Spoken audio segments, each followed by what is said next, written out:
अस्सलाम वालेकुम। हम बनाने लगे हैं चिकन मसाला। उसके लिए हमने गोश्त को बर्तन में डाल लिया है। 1 kg हमने चिकन लिया।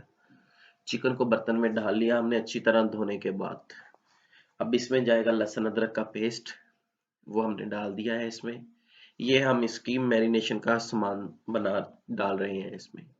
हरी मिर्च डाल दी हमने, तकरीबन 1 से 1.5 टेबल स्पून डाले इसमें।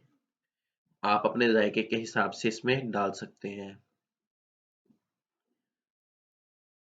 इसके बाद हम इसमें नमक डाला हमने इसमें। इसके बाद इसमें जाएगी हल्दी,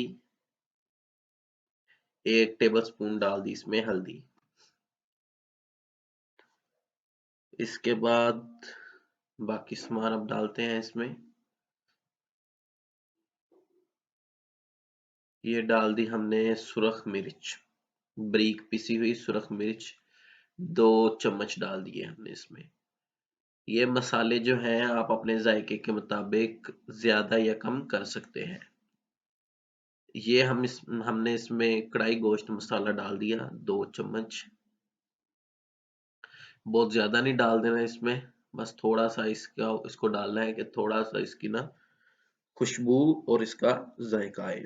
बस थोड़ा सा, ज्यादा डालेंगे वो काम खराब हो जाएगा।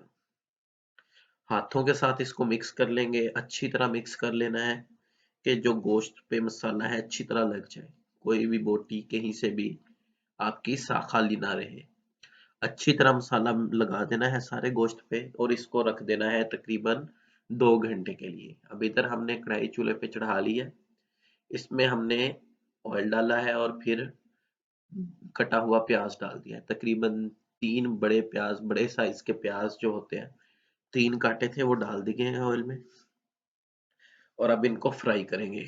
इनको फ्राई करना है लेकिन बहुत ज्यादा मतलब ब्राउन नहीं करना। जब हल्का सा रंग बदलेंगे ये, तो बस वहीं पे इनको रोक देना है, अगला स्टेप करने लग जाना है। अभी आपको मैं साथ के साथ इसको फ्राई होते दिखाता हूँ। चमचा इसमें आपने हिलाते रहना है, वरना आपका प्याज किनारों से ब्राउन हो जाएगा और अंदर से बिल्कुल व्हाइट पड़ा होगा, कच्चा पड़ा होगा। तो साथ के साथ इसको आहिस्ता आहिस्ता हिलाते रहना है। और जो किनारों पे लगा हो प्याज वो आपने अंदर घी के अंदर करते रहना है। आपको कलर चेंज होते साथ के साथ नजर आ रहे होंगे। तो जहाँ पे जाके इसमें अब देखें, यहाँ पे कलर थोड़ा सा और चेंज हो गया है। और जहाँ पे अभी इधर टमाटर हमने डाल देने हैं इसमें। जहाँ पे मैंने टमाटर डाले हैं इसमें आपने कलर देख लेना है, बिल्कुल इतना सा कलर जब इसका चेंज होगा आपने इसमें टमाटर डाल देना है। डाल के उसको हिलाएंगे और इसको टमाटर को नरम होने तक बस पकाना है, इसको बिल्कुल गलाना नहीं है। जब टमाटर आपका नरम हो जाए तो आपने नीचे से स्टोव बंद कर देना है, यानी कि आग बंद कर देनी है। ये देखें जी, प्याज टमाटर हमारा जो है ना जी वो नरम हो चुका है। ठीक है, हमने आग ही नीचे से बंद कर दी और उसको ब्रीक ग्राइंड कर लिया हमने। वो जो प्याज और टमाटर थे उसको ब्रीक ग्राइंड कर लिया। अब दोबारा कढ़ाई, 2 घंटे हो गए हैं, 2 से ढाई घंटे। उसके बाद अब कढ़ाई दोबारा हमने चढ़ा ली है चूल्हे पे और इसमें घी डाल लिया है। घी गर्म हो चुका है हमारा।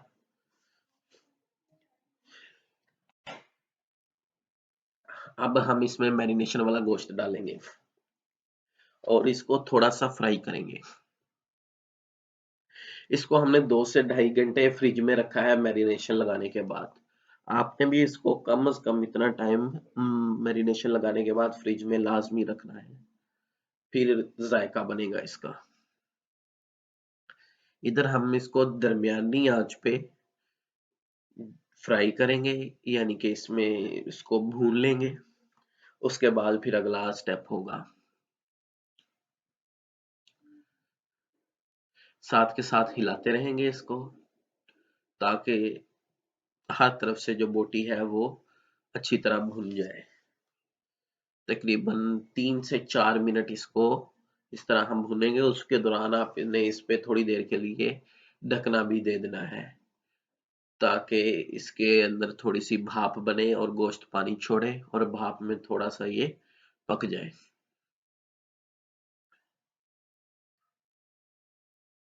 ये देखें जी, गोश्त हम भून जा रहे हैं, अभी तक तकरीबन 2-3 मिनट हो चुके हैं इसको।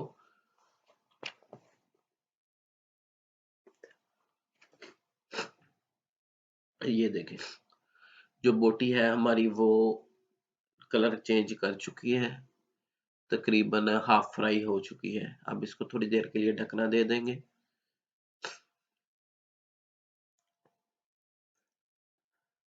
ये देखें, ढकना उतारने के बाद जब आपकी बोटी इस कंडीशन में आ जाए तो इस टाइम पे आके फिर हम इसमें क्या करेंगे, वो पेस्ट डालेंगे।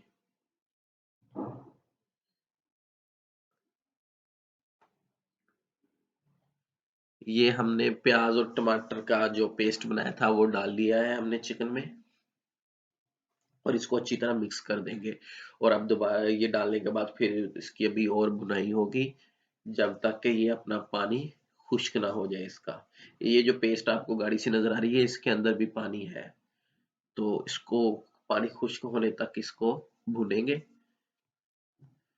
ठीक है जी। अब जब इसको तकरीबन आपने 4 से 5 मिनट भूनना है, जब पानी खुश्क हो जाए फिर आपने ये जो हमने डाला है ये सूखा धनिया है, और साथ ही अब गरम मसाला डाला है। ये दोनों चीजें डालनी है तकरीबन 5 मिनट बुनाई करने के बाद।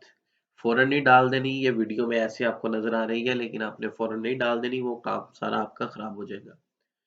और ये वीडियो आपने स्किप नहीं करनी, पूरी देखें। दरम्यान में मैं बहुत सी काम की बातें बताता हूँ, अगर आप वीडियो आगे करके देखेंगे तो वो बिल्कुल समझ नहीं आएंगी।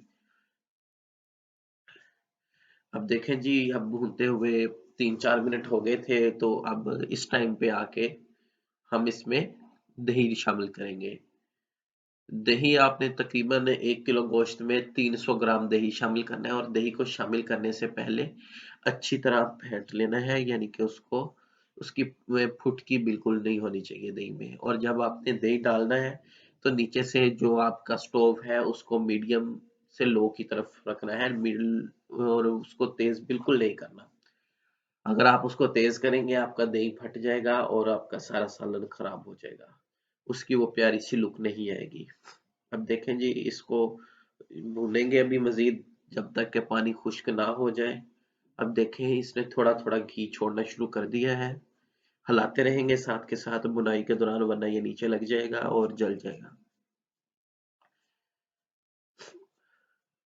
ये देखें जी, ये हमारा गोश्त बिल्कुल भुन के तैयार हो चुका है। यहाँ पे हमने इसमें थोड़ी सी काली मिर्च शामिल की है। ठीक है, काली मिर्च आपने बिल्कुल एंड पे शामिल करनी है, वरना इसका कलर खराब हो जाएगा। और सूखा धनिया ऊपर डाल दिया है। ये यहाँ पे हमारा चिकन मसाला बिल्कुल तैयार है। अब आपको इसकी फाइनल लुक भी दिखाते हैं। इसको अब सर्व करेंगे हम। ये देखें जी, ये हम इसको सर्व करने के लिए प्लेट में डाल रहे हैं, और माशाल्लाह बहुत ही खूबसूरत लग रहा है ये। फाइनल लुक देखें इसकी, बहुत ही प्यारी आ रही है। माशाल्लाह देखिए कितना प्यारा लग रहा है ये।